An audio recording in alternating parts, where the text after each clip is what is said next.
Yo, what's up mga kayo Cubs? Magandang araw po muli sa inyong lahat at syempre narito po muli ang inyong lingkod, Master Lekim. At welcome back po muli syempre dito sa ating Master Lekim TV. Bago ko po simulan tong ating video ngayong araw mga bayang karaysta, make sure na dapat nakalike na po tayo at nakasubscribe. Huwag niyo pong kalimutan i-hit yung notification bell or bell icon para po maging updated po kayo sa mga susunod ko pa po i-upload na video. Nag-upload po tayo ng video dito about sa racing na karera po ng kabayo, mga konting silip at giya, mga dapat abangang kabayo at mga upcoming events. Kaya kung interesado ka mga kayo Cubs, hit mo na yung notification bell or bell icon para maging updated ka sa mga video i-upload ko. Salamat po. At ngayong araw mga bayang karerista, meron po tayong muling konting silip, giya at may natin sa karera para po ngayong araw ng linggo. Have a blessed Sunday sa inyong lahat. January 26, 2025, dito pa rin siya sa Metro Turf Malbar, Batangas. At meron po sila inihandang 7 races. So magsisimula po sa ganap na alas 2 ng hapon. Meron tayong main highlight race ngayong araw ng linggo, ang ating Piracom at 2025 Piracom 4-year-old and above imported local challenge na nasa race number 6, number 2 pala. Distansya 1,600 meters mga bayang karerista. Gawin na lang po ako ng shoutout by next video. Masakit kasi lalamunin ko. Siguro kakapuyot ko palagi dito. Pero bago ko simulan daw, gigit ko lang yung pusa ko, si Kai. Nag-celebrate ng birthday. 2 years old na po siya.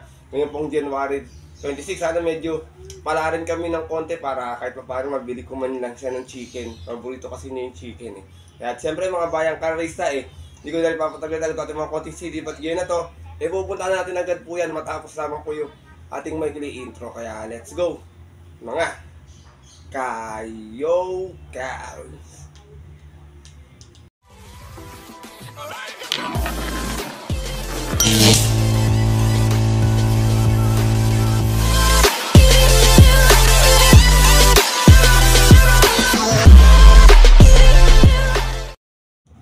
At gaya nga po nang nabanggit ko kayo na sa ating intro, meron tayong 7 karera siyempre lalargan muli ngayong araw po ng linggo. Siyempre distansya natin 1400 meters madiban yung ating main highlight race na Milia. Meron tayong tigi-tigisang set ng take on pick 6, pick 5, pick 4. Medyo hindi naman gano'ng kakapalan ng konti natin. Pero siyempre alam niyo naman madalas nagkakaroon ng mga dihado, lalo na yung mga non-winner or 3-year-old maiden. Nanalo kanina si yung dihado sa race 1. Dihado agad yung nanalo yung numero 12 ba yung Dixie Sky. Minsan ko na rin siyang tinip sa stake race pa ata yung mga bayang karerista. Pero wala naman ganun ginawa. At sabi ko nga po sa inyo, ang 3-year-old maiden, mabago-bago talaga ng kondisyon yung mga kabayong sumasali dyan. Kaya ito siyempre, simulan ko lang agad ating mga konting CD Padilla. Kung may masyaro, paalala ko muli. Kung may mga mababalitaan kayong info sa inyong mga kilala at kaibigan na sariling napupusuan, huwag kalimutan isama sa inyong diskarte at mga rota. Kaya ito, start na tayo sa ating konting CD Padilla. Good luck po sa inyo lahat. Have a blessed Sunday racing and start na po tayo. Race number 1, start natin winner take all. At sa itong Piracom waiting with class 5, 11 to 15 split. Meron tayong 10 rounds na maglalaban-laban dito. Tingin ko magdadala ng marcha para sa akin Doña Chichay, Distant Thunder, tsaka tong si High Society ito. May akin tulin sa unahan to Pero minsan pinare-remate ito. Kung sakali magkakaroon ng early speed battle sa unahan, maraming pwedeng mag-abang gaya ni My Dad Bogard, Heroes Del 96, Lucky Leia. Yan, sigurado kayo ni mga mag-aabang dyan sa kalanan. Yabba-dabba doon, may aking tulin din sa una niya na di na rin pwede ilis sa babi lang makadiyado. Pili na tayo, first choice ko, The Grey Galloper, numero 9, High Society. Narerenda ni Allison Public. Medyo nabababaan na ako sa grupo nito, tumatakbo ito dati, 22-27, bayang karerista Meron itong 129.6 na uling takbo sa 1400, dumating po ito pang siyam. Umas ng size 5, out of 10 rounds na naglaban-laban. Sa isang trophy race ng November 24, kung saan nanalo po doon yung kabayong si Heavyweight. Same rider pa rin, Allison Pavilic, para sa ating numero 9 si High Society. Second choice ko, numero 7, Lucky Leia, narerendahan po muli ni Joe El Ciego. Nice snap na segunda ni Joe El Ciego last time to, may 128.6 sa 1400. Medyo umaagap umalis sa unahan, una sa issue inalis, out of 12 rounds na naglaban-laban. Rating base 11 to 15 at yun po ng December 29 kung saan ang nanalo po doon yung nagbabalik na si Gintong Hari. Gaya nga po na nabanggit ko, Joe El Ciego muli ang rarenda. Pa sa ating numero 7 si Lucky Leia. Isinasama kong third choice, ito medyo mababa na rin sa grupo, 28-33 pa ang grupo nito dati. Numero 2, My Dad Bogard, narerendahan po ngayon muli ni JR De Ocampo. Meron itong 128.6 sa 1400 noon, dumating po itong pampito, umalis ng 9-7. Out of 12 rounds na naglaban-laban, rating base 16.21 at yung December 29 din. Doon naman po sa kaya ng napanalunan ng kabayong si Bantay Sarado. From John Paul A. Guse, this time mga renta, JRD Ocampo, pa sa ating numero 2 sa si My Dad Bogart. Ito tingin ko kumukuha na ng tiempo. Tsaka medyo buenas yung quadra nito eh. Race number 1, Bayang Kalarista, gaya na nabanggit ko, iba ito may mga panalo, sipat kayo mabuti or makibalita na lamang or magdagdag kung may kursunada pa. First choice ko po muli, numero 9, High Society. Second choice, numero 7, Lucky Leia.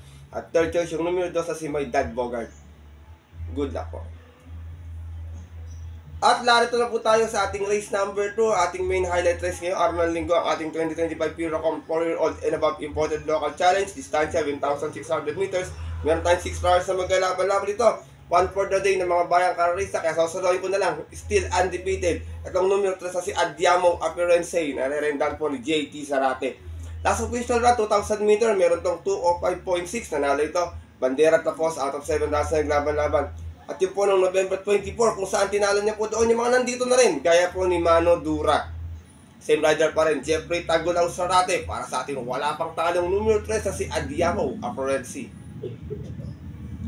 Race number 2, mga bayang kalarista. Solo ko po muli yung numero 3 sa si Adiamo Appearance. Good luck po. At narito na po tayo sa ating race number 3. Start nating Peak 5 event. Sa itong Purocom Meeting with Clutch for 1621. Meron tayo ditong 10 runners but 9 in betting numbers lamang po. Ito medyo magandang karera to, maraming bebenta dito, bayang karera. Pero dito ako, imported horse numero 3 is Stay Funny. Nare-rendahan po ni CS Pare din ito. Binalik na kay CS Pare yung renda. Meron tong 115.2 sa 1200 nun. Dumating ito pang 6, umalis ng 7-7. Out of 8 rounds na naglaban-laban, rating base 22-27. At yun po na August 2. Last official run yan, kung saan ang nanalo po doon yung kabayong si Super Former. From Noel C. Leonard, sa imang rerenta po si S. Pare Jr. Pa sa ating numero sa si Stay Funny. Second choice ko to, konting bonus na, tingin ko sana makaraos na, tsaka sumalidan lang na maayos. Numero 5, Beltuna, narerentahan po ni Jomer Estorque. Si Beltuna may 129.2 sa 1400, dumating na pang-4, umalis ng 18. Out of 3 rounds sa laban-laban, rating base 22 and 27 at yung December 15. Kung saan ang nanalo po doon yung kabayong si Batang Kanlaon. From Mark A. Alvarez, isang rerenta muli, Jomer Estorque, pa sa ating numero 5 si Beltuna. Isinasama kong third choice. Ito medyo matapang sa laban to kung malakas yung laban eh. Numero 1, maaasahan with comebacking sa Dam Pilapil. Maaasahan may 115.4 naman sa 1200. Dumating ng Tarsera nun, umalis na 1-2 ito. Pwedeng iuna to, pwedeng parimatiin, bayang kalarista. Out of 8 rounds sa laban-laban, same rating base spot yung po ng November 13. Kung saan ang nanalo po doon yung kabayong si This Girl is on Fire.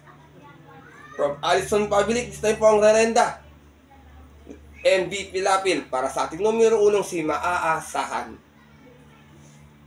Race number 3, mga bayang kalarista, maraming mababa sa grupo dito, gaya ni Agaron. Yan, mababa sa grupo yan. Yung si She's Royal, tsaka tong si Batang Kangkalo, na tingin ko salida lang din ng problema. Maraming pwede pang tsumamba. Makibalita muli, bayang kalarista, or sumipat pa na magandang mas dehado. First choice ko po muli, numero 3, Stay Funny. Second choice, numero 5, Beltuna. At third choice, yung numero 1 si Maaasahan. Good luck po. At narito na po tayo sa ating race number 4. Start natin Peak 4 event, Purocom Meeting with Clutch Force 34 and 39. Meron tayong muling 9 runners na maglalaban-laban, pero 18 betting number naman tayo dito. Dito first choice ko, tingin ko horse to be 3 and 3A, Charge the Castle with John Alvin Guse and Save My Savings with John Paul A.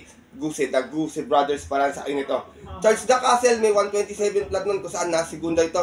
Umalis na 1-1, out of 10 rounds sa laban-laban, same rating base. At yun po ng November 9, kung saan ang nanalo po doon yung kabayong si Bill Jordan. Same rider pa rin, John Alvin Guse, para sa ating numero 3 sa si Charge the Castle. Sumatata naman 3 na si Save My Savings, may 113.2 sa 1200, nanalo po ito noon. Umalis ng 2-1, out of 8 rounds sa laban-laban, umakit lang ng grupo dito, gaya ng 28-33. At yun po ng December 13, kung saan tinalo naman po niya doon, yung kabayong si Moon River. From John Alvin Guse, siyempre sasakay naman ngayon si Kuya John Paul A. Guse. Para sa ating 3A na si Save My Savings. Second choice ko, sigurado magiging mabigat nilang kalaban dito. Medyo buenas pa yung sakay. Numero 9, Dreaming Always, narerendaan po ni JT Zarate. Meron tong 125 flat sa 1400 na natarsera to, mas ng size 2. At of 7 rounds sa laban-laban, same rating base at yung po December 28. Kung saan ang nanalo po doon yung nayamadong si Velvet Haze. From JD King Flores, isa yung mga renta, JT Zarate. Para sa ating numero 9, si Dreaming Always. Race number 4, mga bayang kanalista. First choice ko po muli, 3 and 3A. Charge the Castle with Save My Savings. Second choice, numero 9, Dreaming Always. Good luck po. At narito na po tayo sa ating race number 5. Isa naman itong pinaka-accumulating base class for 22 and 27. Meron tayong 10 runners sa magalaban-laban. Dito, first choice ko. Medyo hindi lang maganda yung tinakbo nito last time pero nag-uumento to ng mga nakaraan. Numero 4, Viva de Oro, na binigay na ang renta this time kay Jack Hammer, Danny Boy Camaniero. Meron to 127.4 noon kung saan nasigunda Thomas ng 9-7 out of 9 runners na naglaban-laban. Waiting base 22-27 po December 8 kung saan ang nanalo po doon yung kabayong si Light Bearer. From regular jockey niya, Dodong Villegas, susubukan this time ang renda kay Danny Boy Camaniero. Para sa ating numero 4, si Viva de Oro. Second choice ko, mababa sa grupo to. Tingin ko kumukuha lang ng tamang chepo. Numero 6, Big Battle, na narendaan po ni Edwin Blancaflor. Meron naman to 130.8 sa 1400 nang dumating itong pang 8 pero umalis ng 4-4. Out of 8 runs naglaban-laban, galing ng 28-33 at yung pang December 21 kung saan ang nanalo naman po doon yung kabayong si Basket of Gold. From AB Serious, isa yung renda, Edwin Blancaflor. Para sa ating numero 6 si Big Battle. Isinasama kong third choice, mga bayang kari sa numero 1, Mahusay High, narerenda ni John Alvin Guseto. Pag malakas yung laban, magaling tumakbo to eh. Meron naman itong 128 lap doon sa kairang napanalunan po ni Basket of Gold last time. Dumating po itong pang-anim, umalis ng 7-6 out of 8 runs sa laban-laban. Couple entry pala niya nanalo this time doon, mga bayang kari sa si Basket of Gold. Same rider pa rin tayo, John Alvin Guse, para sa ating numero 1, si Mahusay High. Race number 5, mga bayang karista, marami pang may tsamba dito. Yan na si Top Grocer, huwag niyong kaliligtaan yan. Kung may pangdagdag, maaaring niyo sama kasagana niyo lamang sa pahinga. Pero mataas din naman po yung grupo niyan. First choice ko po muli, numero 4, Viva de Oro. Second choice, numero 6, Big Battle. At third choice, yung numero 1, si Mahusay High. Good luck po. At narito na po tayo sa ating race number 6, ang ating penultimate race ngayong araw po ng linggo. Isa itong pinaka-accumulating base class 5, 6, and 10 split. Meron tayong 10 runners sa maglalaban-laban. Dito mga bayang kanalista, long shot of the day ko po, Grey Galloper, number 6, Coldplay, narerendaan po ni Pabs M. Cabalejo. Meron tong 115 plus sa 1200, na Tarsera to, mas 6-6 out of 8 runners sa maglalaban-laban. Waiting base 11 to 15, bumaba ng grupo do dito. At yung po December 31, kung saan ang nanalo po doon, yung kabayong si Majestic Star. From Onyok Garcia, balik ang renta kay Pabs M. Cabalejo. Para sa ating long shot of the day na numero 6 si Coldplay. Napanalo na ni Pabs to dihado nung nakaraan taon.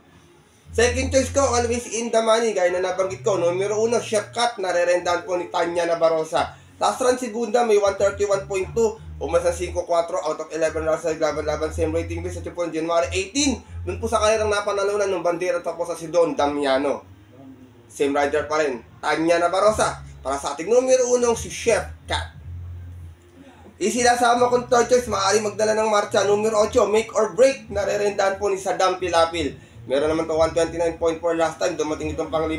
Umas ng 2-3 out of 10 rounds sa laban-laban sa isang trophy race ng December 22, kung saan ang nanalo po doon yung kabayong si Top Pilling.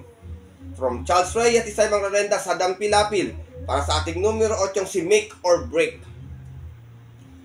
Race number 6, penultimate race ngayong araw po ng linggo. Kung may masipot pa mga balitaan, dagdag na lamang mga kayokabs. First choice ko po muli lang, shot out na day, numero 6, Coldplay. Second choice, numero 1, Chef Cat. At third choice, yung numero 8, si Make or Break. At narito na tayo sa ating huling karera ngayong araw po ng linggo. Ating race number 7. At ito yung parating ating mga paborito exotic bets, mga bayang karerista. Full gate tayo rito. Sa itong pinaka-committee base class for 28 and 33. Ito, medyo magandang karera to kasi marami dito mga imported horse. Gaya po ni Dakota Elegance, Unending Grace, Madam Ruby, ay Madam Mayhem, sorry, Sea Rice, yan, imported din. American Ford, Tadeus, yan, mga imported horse po na tingin ko, medyo may mga panalo sa karera na ito, puro galing sila ng mga assignment nila sa 3-year-old maiden. Pili na po ako, first choice ko, inabot lang last time, numero 13, Top Czar, narerendaan po ni Boji Henson. May 127.8 last run, nasiguro to, namitahan lang to, nagdala ng marcha 1-1, out of 7 rounds sa laban-laban, same rating base po po January 12, kung saan ang nanalo po doon, yung dihadong si I Under Oath. Same rider na rin, Boji Henson, para sa ating numero 13, si Top Czar. Second choice ko, Grey Galloper, numero 14, Maybell. Narerenda naman po ni Kelvin Abobo. Ito namang si Maybell, may 127 flat last run. Dumating na pang-apat, umalis ng 2-2. Out of 7 rounds na naglaban-laban, same rating gusto po ng November 16. Kung saan ang nanalo po doon, last race yung Yamadong si Alegna. From JB Hernandez, isa mang rerenda po, Kelvin Abobo. Sa ating numero 13 si Maybell. Yung sinasama kong third choice, wag lang matatabunan sa alisan. Tingin ko malaki panalo nito dito. Numero 6, Wild is the Win. Narerendahan po ni Dodong Villegas.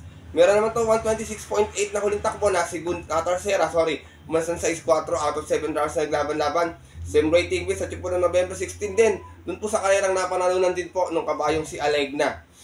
From John Paul Eguse, balik ang renta this time ngayon kay Dodong Villegas. Para sa ating numero sa isa, si Wild is the Win. Ito wag lang matabunan, sasagasaan silang lahat, promise. Last and final race, mga bayang karista, medyo mahirap yung ating paratingan dito. Maraming bebenta, tingin ko kakalat talaga. Hindi nga magka-carry overan pa kung sakasakali bayang karista. First choice ko po muli, numero 13, Tabzar. Second choice, numero 14, Maybell. At third choice, yung numero sa isa, si Wild is the Win. Good luck po. At yun po mga bayang kanarista at ang ating mga kayokabs, natapos ito ating video na ating konting silip at giya ngayong araw po ng linggo, ating weekend races. Sana po magsitama po kayo. Sana matapat po ating mga giya, makatulong po sa inyong diskarte at pananaya. Pwede nyo po itong sundin kung gusto na din ating giya. Kung hindi naman po, wala pong problema. Medyo diadista po talaga ako. Aminado naman po ko dahil alam ko marami rin diadista mga kayokabs natin dito. Pinapaalala ko po muli sa inyo na sariling aral ko lamang po ito. Kuro-kuro at opinion po sa karera. Pagdating po ng tayaan sa takilya, mga bayang karet, sa siyempre mas nagpisalo nyo po napupusod kursunada and always po, kayo pa rin yung masusunod.